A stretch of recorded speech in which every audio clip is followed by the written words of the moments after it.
I mean, I think the biggest issue that we have is currently the fact that the market doesn't respond necessarily to the long-term demand that there is for these minerals. Because Hmm. if Yeah. you actually look at the prices today for lithium, for rare earths, for copper, for cobalt, none of them are actually sending a price signal that you should go out and build more mines.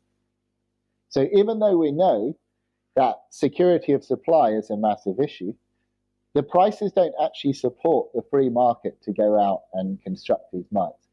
And the reason for that lies very much within what we already discussed in terms of the stranglehold that China has over the processing. So essentially, and in the case of nickel, Indonesia, these countries are very much incentivized to keep prices sufficiently low to stop more expensive projects from being built in the West.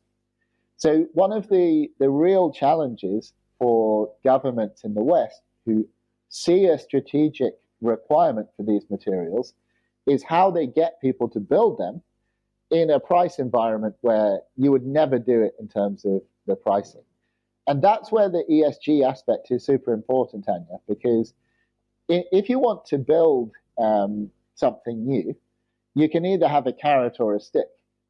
And so they either have to incentivize people by providing them with funding to build the projects and maybe offtake support to guarantee a certain level of return from building the project, or they need to use a stick and say, if you use material that is not environmentally friendly from China, from Indonesia, then we're going to tax you, and we're going to use if you use material that's sourced in a very carbon intensive way, we're going to tax it when it comes in to the EU's borders. And so that is the sort of process that we're seeing all over the world. Now, Donald Trump wants to use tariffs as a wall. And so he's very much Yeah. using a stick to beat importers and in order to build American capacity. But it doesn't really work. Like I think he started these tariffs when in March, like in the end of March. What is it, like Liberation Day? April 2nd was, and I think now almost 2 months later, it doesn't look like this approach works. Like stick approach doesn't look like it works. So can you reflect more about actually how government can secure this stable mineral access and resource nationalism at the same time Yeah. So, from legal perspective? I mean, I think it may be too early to evaluate. Mhm. We can see that the tariff um, the tariff saga has had a negative impact on global trade. It may be Yeah. too early to establish whether it's had a positive impact on US manufacturing. I mean, as I say, there is a point there, which is that if you can't trust, um, to choose one example, China, to supply you with materials for your critical industries, then you have to find a way to incentivize your own domestic sectors to spring up.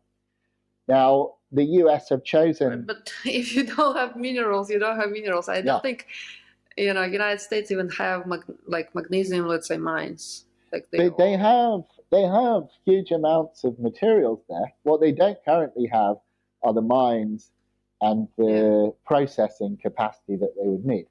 And so, to your question as to how you incentivize that, I mean, I would say that there's a lot that can be done in terms of working on expediting the permitting and consent in order to move the projects through. But also, there's a lot that can be done. For example, if you try to create a floor price at a certain level, that will give investors the belief that it's possible to finance a project.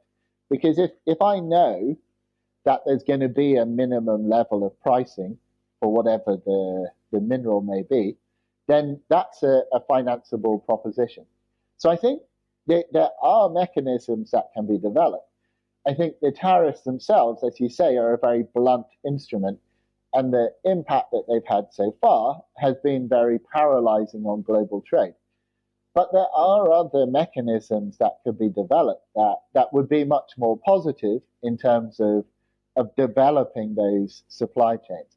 And if you look, for example, at the MP Materials Marden deal, to me, that's an example of a new globalization. So it's essentially saying we're going to have a kind of modified globalization where we are partnering with friendly nations. And I think that's going to be the case. I expect to see, for example, Canada and the United Kingdom looking for ways to collaborate because they're geopolitical allies. The UK has got high tech industries and capital. Canada has got a huge level of raw materials and also some very interesting, industry, for example, in the automotive sector. So you could see that there's win-wins that countries will be able to come up with, and it's a different type of international collaboration.